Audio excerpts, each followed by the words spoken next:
आज हम law of diminishing marginal utility को समझने वाले हैं। तो हमने पहले जान लिया था कि यूटिलिटी का मतलब क्या होता है। तो हमने देखा था यूटिलिटी का मतलब होता है कि जब हम किसी गुड को कंज्यूम करें तो उस गुड की कंजम्पशन से हमको कितना सेटिस्फैक्शन मिला, उस चीज को हम यूटिलिटी कहते हैं। इतना हमने देखा था। फिर हमने बोला था कि यूटिलिटी को अगर हम उसके कार्डिनल सेंस में इसका मतलब जानें तो इसका मतलब ये होगा कि यूटिलिटी को आप मेजर कर सकते हो, आप नंबर्स के फॉर्म में इसको बता सकते हो कि हमको कितना सेटिस्फैक्शन मिला। और उसके लिए जो इकोनॉमिस्ट थे उन्होंने एक टर्म, मेजरिंग टर्म निकाला था जिसको वो यूटिल्स कहते थे, कि हम यूटिलिटी को एक इमेजिनरी टर्म है यूटिल्स, उसके अंदर मेजर कर सकते हैं। इतना सब हमने देख लिया था। तो अब मार्जिनल यूटिलिटी कम होता रहता है, ये है हमारा law of diminishing marginal utility. तो अब मार्जिनल यूटिलिटी क्या है और ये कम क्यों होता रहता है, अब ये सब हम देखेंगे। तो मार्जिनल यूटिलिटी का मतलब होता है जब किसी गुड की एक एक्स्ट्रा यूनिट हम कंज्यूम करें, जब किसी गुड की हम एक एक्स्ट्रा यूनिट कंज्यूम करें तो उस एक्स्ट्रा यूनिट को कंज्यूम करने से हमको कितना यूटिलिटी मिला, उस चीज को हम मार्जिनल यूटिलिटी कहेंगे। अब law of diminishing marginal utility ये बोलता है कि आप जैसे जैसे किसी वस्तु की एडिशनल यूनिट्स को कंज्यूम करते जाओगे तो उस एडिशनल यूनिट से मिलने वाला जो सेटिस्फैक्शन है वो भी कम होता चला जाएगा। अब इस सब का क्या मतलब है? इस सब का ये मतलब है कि मान लो अगर हमको बहुत ज्यादा भूख लगी है तो हमने पहली रोटी खाई, पहली रोटी खाने से हमें बहुत ज़्यादा सेटिस्फैक्शन मिला क्योंकि हम बहुत ज़्यादा भूखे थे, बहुत ज़्यादा सेटिस्फैक्शन मिला। तो अगर हम मान लें कि हमको 50 यूटिल्स मिला, अब क्या हुआ, हमने दूसरी रोटी खाई तो सेटिस्फैक्शन अभी भी हमको मिलेगा पर वो उस पहली रोटी जितना सेटिस्फैक्शन हमको नहीं मिलेगा। अब लेवल ऑफ सेटिस्फैक्शन कम हो जाएगा क्योंकि अब हमको उतनी भूख नहीं लगी। सेकेंड रोटी को खाने से हमें थोड़ा कम यूटिलिटी मिलेगा, अब हम एक और एक्स्ट्रा ले लें तो अभी भी यूटिलिटी मिलेगा पर थोड़ा और कम मिलेगा। ऐसा करते हुए मार्जिनल यूटिलिटी, यानी आप जैसे जैसे किसी वस्तु की एक्स्ट्रा यूनिट्स को कंज्यूम करते जाओगे तो उस एक्स्ट्रा यूनिट से मिलने वाला यूटिलिटी कम होता चला जाएगा और एक लेवल ऐसा आएगा कि जब आप फुल्ली सेटिस्फाई हो जाओगे कि अब आपको वो चीज और नहीं चाहिए। वो सिचुएशन तब आएगा जब मार्जिनल यूटिलिटी उस सामान से हमको जीरो मिल जाए। हमको पता है कम होता रहता है, मार्जिनल यूटिलिटी कम होता रहेगा, हम जितना ज्यादा उस सामान को कंज्यूम करते जाएंगे उससे मिलने वाला यूटिलिटी कम होता जाएगा और एक लेवल ऐसा आएगा जब एडिशनल यूनिट को कंज्यूम करने से हमको मार्जिनल यूटिलिटी जीरो मिली। तो उस वाली स्टेज पे इसका मतलब है हम कंप्लीटली सेटिस्फाई हो चुके हैं, अब हमको एक्स्ट्रा यूनिट्स नहीं चाहिए। इसको सैटिस्फैक्शन पॉइंट कहते हैं या पॉइंट ऑफ सटाइटी कहा जाता है। इसके बाद एक कंज्यूमर और ज्यादा कंजम्पशन नहीं करना चाहेगा क्योंकि मार्जिनल यूटिलिटी उस लेवल के बाद नेगेटिव हो जाएगी। तो जीरो वाले पॉइंट पे जो कंज्यूमर है वो कंप्लीटली सेटिस्फाई हो चुका है, अब उसको वो चीज और ज्यादा नहीं चाहिए। अब कहते हैं ये कम क्यों होता रहता है, तो हम समझ ही चुके। जैसे हमने रोटी का एग्जाम्पल लिया कि आपकी डिजायर और ज्यादा रोटी की वो कम होती जाएगी जैसे जैसे आप और ज्यादा यूनिट्स ऑफ रोटी कंज्यूम करते जाओगे। तो इसका मतलब ये होता है कि जैसे जैसे हमारे पास में कोई चीज पहले हमारे पास में नहीं थी तो जब हमको वो एक मिली, उसकी एक यूनिट मिली तो उसकी वैल्यू हमारे लिए बहुत ज्यादा है, तो उससे मिलने वाली मार्जिनल यूटिलिटी भी बहुत ज्यादा है। जब हमको दूसरी यूनिट मिली तो अब हमारे पास अमाउंट ज्यादा हो गया पहले के कंपैरिजन में, तो अब मार्जिनल यूटिलिटी कम मिलेगा क्योंकि अब हमारी इच्छा उस चीज को और ज्यादा पाने की वो कम होती चली जाएगी। जैसे जैसे उस चीज की क्वांटिटी हमारे पास में बढ़ती जाएगी, हम उसका कंजम्पशन ज्यादा से ज्यादा करते जाएंगे, वैसे वैसे उस चीज को और पाने की इच्छा हमारे अंदर कम होती चली जाएगी। तो इसी वजह से मार्जिनल यूटिलिटी जो होता है वो कम होता चला जाता है। तो ये वाला ये पूरी चीज है, देख लिया हमने सब कुछ। सैचुरेशन पॉइंट, या सैटिस्फैक्शन पॉइंट हम कहते हैं, जो जहाँ पे कंप्लीटली सेटिस्फाई हो चुका है कंज्यूमर, और वहाँ पे जो मार्जिनल यूटिलिटी है ज़ीरो हो जाएगा। देख लिया हमने। अब ये लॉ कैसे आया, कैसे हमने जाना कि ऐसा होता है कि मार्जिनल यूटिलिटी कम होता चला जाता है? तो ये लॉ भी इंट्रोस्पेक्शन मेथड से आया है, लोगों के बिहेवियर को ऑब्जर्व करके आया है कि जैसे जैसे वो ज़्यादा यूनिट्स किसी चीज़ की कंज्यूम करता जाएगा, वैसे वैसे उस इंसान के लिए उस सामान की यूटिलिटी कम होती चली जाएगी। तो लोगों के बिहेवियर को ऑब्जर्व करके इस लॉ को इंट्रोड्यूस किया गया है। अब हम इसको डायग्राम से देख लेते हैं। अब देखो, जो टीयू है यानी टोटल यूटिलिटी, कि जितना भी हमने कंज्यूम कर लिया उसके यूनिट्स, उससे पूरा का पूरा हमको कितना यूटिलिटी मिला। और मार्जिनल यूटिलिटी का मतलब एक एडिशनल यूनिट को कंज्यूम करने से कितना यूटिलिटी मिला। तो अभी हम ये सीखेंगे और साथ में इन दोनों के बीच का रिलेशन भी जान जाएंगे क्या है। एक हम डिमिनिशिंग मार्जिनल यूटिलिटी का कॉन्सेप्ट भी समझ जाएंगे, साथ में इन दोनों का रिलेशन भी जान जाएंगे। अब देखो क्या हुआ, जब पहली यूनिट को कंज्यूम किया गया तो टोटल यूटिलिटी 12 मिली। तो स्टार्टिंग स्टेज में टोटल और मार्जिनल तो बराबर ही होगा, क्योंकि अभी आपने बस पहला यूनिट लिया है। जब इसमें यूनिट्स में चेंज आएगा तभी तो एमयू में बदलाव आएगा। तो पहले यूनिट के केस में हमारा टीयू एमयू बराबर है।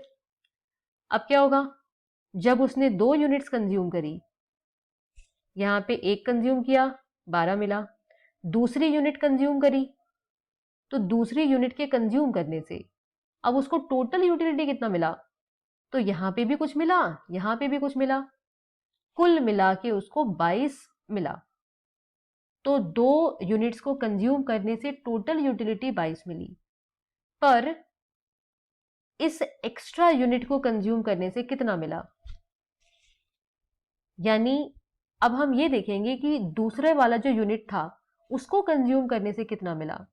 जब हम दोनों को मिला के बात ना करें, हम बोले सिर्फ दूसरे वाले से कितना मिला, तो हम बोलते हैं सिर्फ दूसरे वाले से 10 मिला।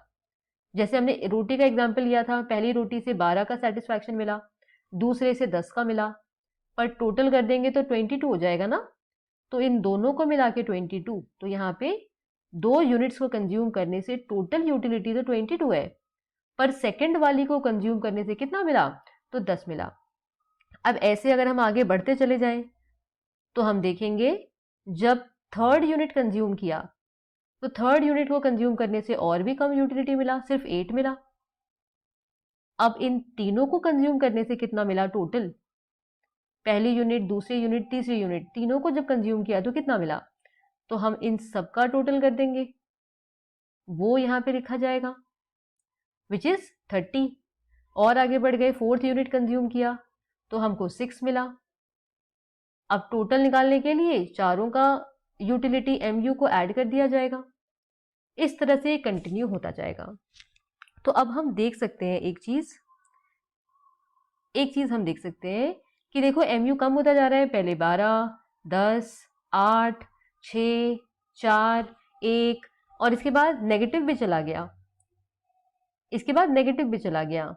एक स्टेज ऐसा भी हो सकता है जब यहाँ पे 0 हो जाए, तो वहां पे कंप्लीटली सेटिस्फाई कंज्यूमर हो जाएगा, तो वो स्टेज भी पॉसिबल है। ठीक है, जिसे हम सैचुरेशन पॉइंट कहेंगे या सैचुरेशन पॉइंट या पॉइंट ऑफ सटाइटी, ये सब उसको कहा जाता है। तो ये हम देख रहे हैं एमयू कम होता चला जा रहा है, क्योंकि जैसे जैसे आप एक्स्ट्रा यूनिट को कंज्यूम करते जा रहे हो तो और यूनिट की चाह और यूनिट की डिजायर वो कम होती जा रही है, तो इस वजह से यूटिलिटी भी कम होती जा रही है। ठीक है, इतना होता है। अच्छा, अब इसको हम डायग्राम से भी समझ लेते हैं।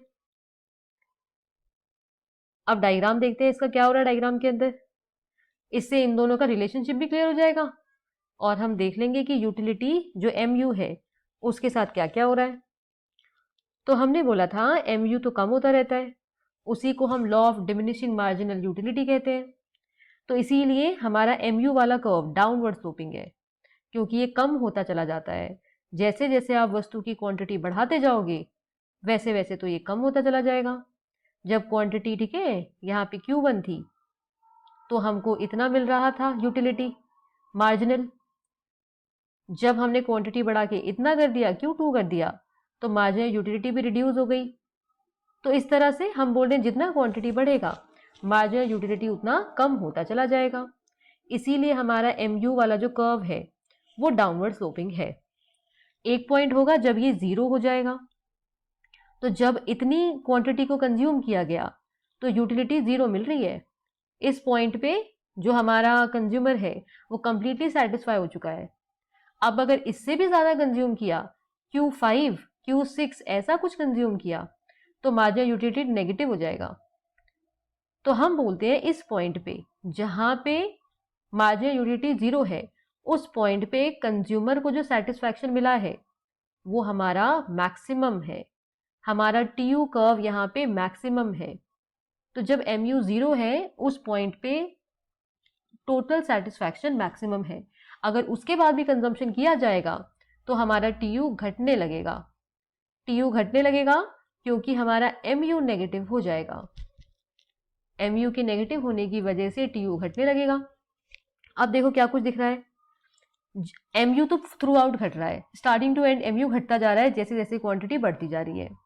पर यहाँ पे हम एक चीज देख सकते हैं, जब तक MU पॉजिटिव था, जब तक MU पॉजिटिव था तब तक हमारा TU जो था बढ़ता जा रहा था। TU हमारा बढ़ता जा रहा था पर डिक्रीजिंग रेट पे बढ़ रहा था। हमारा TU बढ़ता रहता है पर डिक्रीजिंग रेट पे बढ़ता है, क्योंकि हमारा MU घटता चला जाता है। MU घटता जाएगा पर TU डिक्रीजिंग रेट पे बढ़ेगा। इस बात का क्या मतलब है? तो हमने जो बोला था पहला यूनिट कंज्यूम किया, तो मान लो अगर MU हमको मिला 10, ठीक है 10 मिला। दूसरा यूनिट कंज्यूम किया तो MU हमको मिला मान लो 8। अब इस तरह से चलता जाएगा। तीसरा हुआ तो हमको मान लो मिला 5। तो MU घटता जा रहा है, घटता जा रहा है। TU बढ़ जरूर रहा है। TU हमारा कितना हो जाएगा? पहले वाले स्टेज में 10 होगा, दूसरे वाले स्टेज में पहली यूनिट के कंजम्पशन पे 10 हुआ। जब 2 को किया तो 18 हो जाएगा, 3 को किया तो 18 + 5 और कर लो यानी 23। तो बढ़ तो जरूर रहा है, TU बढ़ता जा रहा है, बढ़ता जा रहा है, पर डिक्रीजिंग रेट पे बढ़ रहा है। डिक्रीजिंग रेट पे बढ़ने का रीजन है MU का घटना। MU घटता जा रहा है। तो अगर ये पॉजिटिव पॉजिटिव रहेगा, जब तक पॉजिटिव रहेगा तब तक TU बढ़ता जाएगा। जब ये 0 हो जाएगा तो हमारा TU मैक्सिमम पहुंच जाएगा। TU मैक्सिमम पहुंच जाएगा और ये सेशिएशन क्वांटिटी कहा जाएगा। यानी यहाँ पे जो कंज्यूमर है वो सेटिस्फाई हो चुका है, अब उसको और नहीं चाहिए। अब अगर उसको और मिला तो हमारा MU नेगेटिव हो जाएगा, जिसकी वजह से TU हमारा घटना शुरू हो जाएगा। ठीक है, तो ये इतना सिंपल है।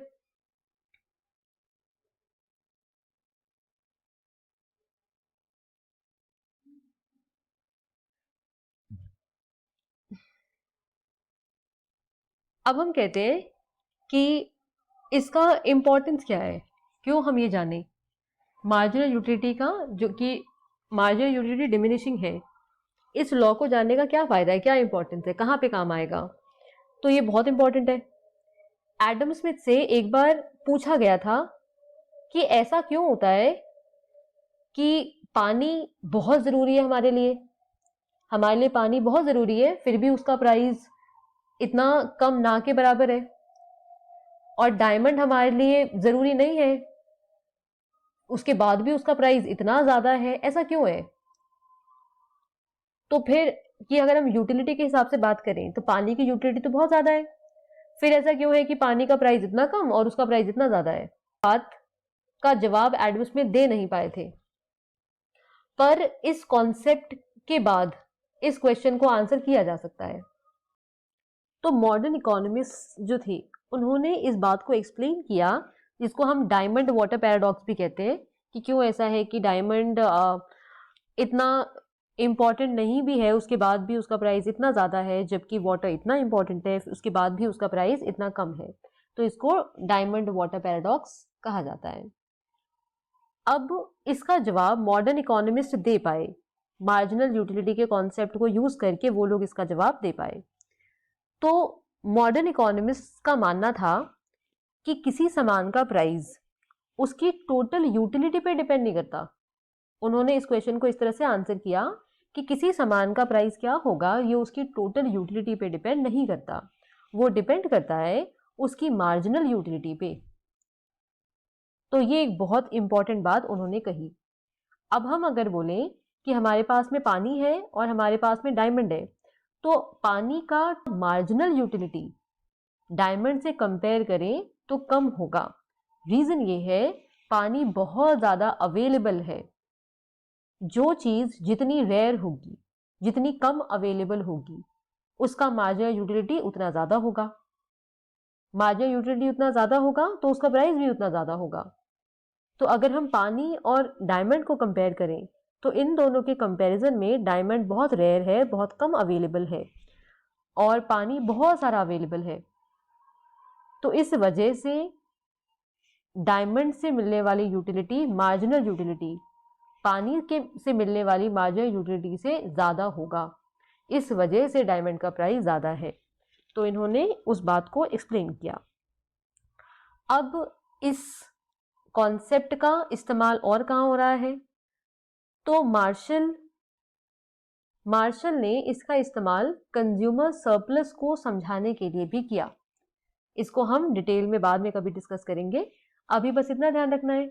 डिमिनिशिंग मार्जिनल यूटिलिटी, इसका इस्तेमाल काफ़ी सारे पर्पस के लिए किया गया है, जिसमें से एक काम हमने देखा, डायमंड वाटर पैराडॉक्स का आंसर इसकी वजह से दिया जा सका।